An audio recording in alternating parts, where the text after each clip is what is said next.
2024 dengan NIM 10.1.243. Di sini saya akan membahas tentang pemilihan basis data. Oke, lanjut. Nah, apa itu konsep dasar basis data? Basis data atau database adalah kumpulan data yang disusun dengan cara yang terorganisir dan saling terhubung, disimpan dalam satu sistem komputer yang tujuannya adalah untuk memudahkan penyimpanan, pengelolaan, dan pemrosesan data. Basis data memungkinkan pengguna untuk mengakses dan mengubah dan mengelola data secara efisien. Secara sederhana, database itu adalah tempat media yang dimana media ini adalah tempat untuk mengelola data, baik itu mengubah, menambahkan, atau menghapus, yang dimana sistem itu terorganisir. Dan dari sistem terorganisir ini terbentuklah suatu objek yang dimana objek itu adalah bentuk dari sebuah tabel-tabel yang memiliki banyak data itu sendiri atau informasi. Nah, komponen utama yang ada dalam sistem itu ada 4. Yang pertama ada data. Apa gunanya sebuah informasi kalau misalnya nggak dikumpulin? Nah, data ini adalah sebuah informasi yang dikumpulkan dari jadi satu, yang disimpan di dalam basis data. Yang kedua ada DBMS atau Database Management System. Nah, ketika kita sudah punya datanya, kita juga harus punya sistemnya, yang dimana sistem ini adalah sebuah perangkat lunak yang mengelola dan mengakses basis data. Nah, gimana sih maksudnya mengakses ini? Mengakses ini dalam arti manajemen, mengubah, dan hal lainnya. Yang ketiga adalah skema basis data. Struktur basis data yang mencakup tabel relasi dan aturan-aturan yang berlaku. Nah, maksud di sini adalah strukturnya yang dijalankan dalam basis data sendiri. Yang keempat ada query atau bahasa untuk berinteraksi dengan basis data. Datanya itu SQL. Nah, dia harus juga punya bahasa sendiri di dalam basis data sendiri. Kita start kita. Nah, kelemahan pembahasan file tradisional. Sini kita masuk ke file tradisional. Di sini ada beberapa kelemahan, itu ada 5. Yang pertama ada redundancy data. Data yang sama disalin ke dalam beberapa file menyebabkan pemborosan ruang. Nah, sering case yang ada di pemborosan file tradisional itu banyak beberapa file yang keduplikat. Nah, jadi satu kelemahannya adalah sering keduplikasi sebuah file yang kadang-kadang kita juga nggak tahu dari mana. Yang kedua ada keterbatasan akses, yang dimana mencari dan mengakses data menjadi sulit karena data tersebar di mana-mana. Nah, kelemahan yang kedua itu data ya dari file tradisional itu nggak terorganisir, jadi dia nggak punya tata ruangnya untuk mereka letakkan di sini, jadi dia masih bingung di mana itu. Yang ketiga ada kesulitan pemeliharaan, yang dimana mengubah atau menghapus data di banyak file bisa rumit dan rawan kesalahan. Maksud rumit dan kesalahan ini, dia memiliki banyak uang. Misalnya kita di analogi secara perusahaan. Perusahaan ini dia punya banyak orang, punya banyak uang. Kita letak sebuah buku itu gak terorganisir, contoh buku agama, buku kesehatan, buku pendidikan, enggak, bukunya campur. Jadi ya ini dia gimana. Yang pertama itu keamanan lemah. Tidak ada kontrol untuk memiliki data. Keamanan lemah ini bisa dikatakan adalah keamanan yang mungkin tidak aman untuk sedemikian banyaknya data, karena data itu gampang dikontrol sama orang dan gampang diseskin sama database oleh publik sendiri. Yang kelima ada integritas data terganggu. Data bisa menjadi konsisten jika ada perubahan di beberapa file. Jadi karena datanya itu nggak terorganisir atau nggak terstruktur, dia banyak data yang bisa berubah tanpa kita sadari juga. Karena kita ngasih data A, B, C, D, E, F, G, H, I, J, K, nah nabrak. Jadi kadang-kadang bisa tanpa kita sadari berubah sendiri. Karena baik itu data yang sama kan dari yang sebelumnya.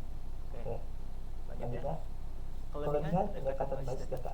Ini ada beberapa poin. Yang pertama tuh pengelolaan data yang efisien. Kenapa efisien? Karena data disimpan secara terpusat sehingga lebih mudah efisien dikelola. Dan yang di sini itu datanya itu terorganisir. Jadi dia punya tempat tersendiri untuk datanya itu ada. Yang kedua itu pengurangan duplikat data. Basis data dapat menyimpan data dalam format yang terorganisir. Nah, poin pertama, menghindari pengulangan informasi yang tidak perlu. Jadi kita bisa seleksi tuh. Ini udah ada atau ini nggak penting diseleksi. Yang ketiga, keamanan yang lebih baik. Keamanan yang lebih baik bukan keamanan yang lebih selamat aman, bukan. Lebih baik itu berarti lebih baik punya sistem penjualan basis data memungkinkan kontrol akses yang lebih terpusat dan cepat. Attack ini mungkin bisa dari local host, atau dia dari akses pakai IP, atau dari port-port lainnya. Yang ketiga, ada kemudahan akses dan pemeliharaan. Data dapat dengan mudah diubah, dihapus, atau diperbarui dengan menggunakan query yang sederhana.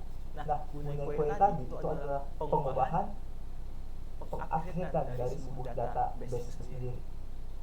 Yang kedua, ada integritas data terjamin. Basis data dapat menggunakan host frame atau aturan untuk memastikan data yang dimasukkan konsisten dan valid. Maksudnya aturan itu, jadi misalnya nih, kita masuk sebuah tempat, kalau kita nggak bisa mengikuti aturan yang ada, kita nggak akan bisa masuk ke tempat itu. Sederhananya seperti itu. Lanjutnya, risiko yang menyertainya. Nah, dibandingkan ada kelebihan dan ketidakpastiannya. Ini ada risiko. Yang pertama adalah keamanan. Basis data rentan terhadap sistem yang tidak dengan baik. Baik poinnya, kalau kita nggak bisa membuat keamanan yang lebih baik yang kita punya, contoh pakai domestik segala macam, ya kita nggak jadi data itu bakal aman. Karena infrastruktur jaringan itu juga mencakup luas, jadi tidak akan diakses juga sama orang pemegang aktif pembobolan port sendiri. Kedua, ada perusahaan atau kehilangan data. Jika sistem mengalami kegagalan atau bencana, data bisa hilang tanpa backup yang tepat. Nah, sebenarnya cara ini juga bisa bisa ditangani dengan cara buat backup di server berbeda. Itu sih kalau saya. Yang ketiga, ada kompleksitas pengelolaan. Dibutuhkan keterampilan teknis untuk mengolah dan memilah arus data. Nah, disinilah kami sebagai IT itu berkembang, belajar untuk mengelola data pakai sistem query dan SQL. Yang keempat, ada biaya. Sistem basis data bisa membutuhkan perangkat keras, perangkat lunak, dan sumber daya manusia yang mahal. Sumber daya manusia yang mahal adalah orang-orang yang termasuk ke mungkin berpengalaman atau dia punya ilmu di bidang itu. Ini ada data life cycle. Pasti ada siklus kehidupannya. Yang pertama itu perencanaan dan analisis kebutuhan. Kita analisis dulu mau jadi apa. Misalnya kita butuh A, kita harus menjalani A. Dan jangan nambah kebutuhan lain. Yang butuh apa itu dibutuhkan. Menentukan kebutuhan pengguna terhadap data dan informasi. Kita pakai data dan informasi yang kita butuhkan aja. Nah, yang kedua itu desain basis data. Baca struktur basis data yang sesuai dengan kebutuhan yang telah dianalisis. Misalnya kita udah dapatnya analisisnya tuh, maksudnya ini, ya udah kita pakai desainnya yang sesuai. Jangan langsung ke konsep. Nah, setelah itu udah ada datanya, udah ada informasinya, udah ada desainnya. Nah, tinggal kita implementasikan. Kita bangun tuh basis data sesuai desain yang telah disepakati.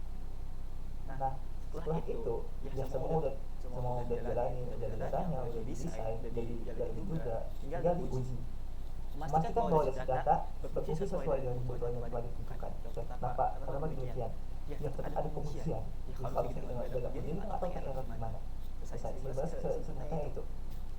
Selanjutnya adalah pengoperasian dan pemeliharaan. Ya, setelah IT semua udah dijalani, pengujian juga aman, ada segala macam trouble, berbagai error dijalani, kita jaga aja supaya nggak ada error, menjaga agar data tetap berjalan lancar dan memperbaiki masalah yang ada misalnya tiba-tiba ada perbedaan ini atau error yang ini, itu kita kelola, kita perbaiki, meningkatkan dan perbaikan. Nah, kayak yang saya bilang itu ada perbaikan. Meningkatkan ini bisa menambah data atau memperbaiki sistem basis data agar sesuai dengan berkembang. Ya, kita kan yang namanya sistem informasi itu ada perkembangan. Jadi sederhananya kita juga harus membanding apa yang ada. Misalnya data itu sudah valid, masuk ke poin pensiun. Jika sudah tidak digunakan lagi, basis data dihentikan dan diganti dengan sistem baru. Maksudnya ini adalah pengubahan mutlak dari semua data yang katanya udah data ini sudah tidak valid lagi, sudah tidak sesuai dengan apa yang patang. Itu sih. Sekian dari saya, bila ada salah mohon maaf. Wabillahi taufiq. Assalamualaikum warahmatullahi wabarakatuh.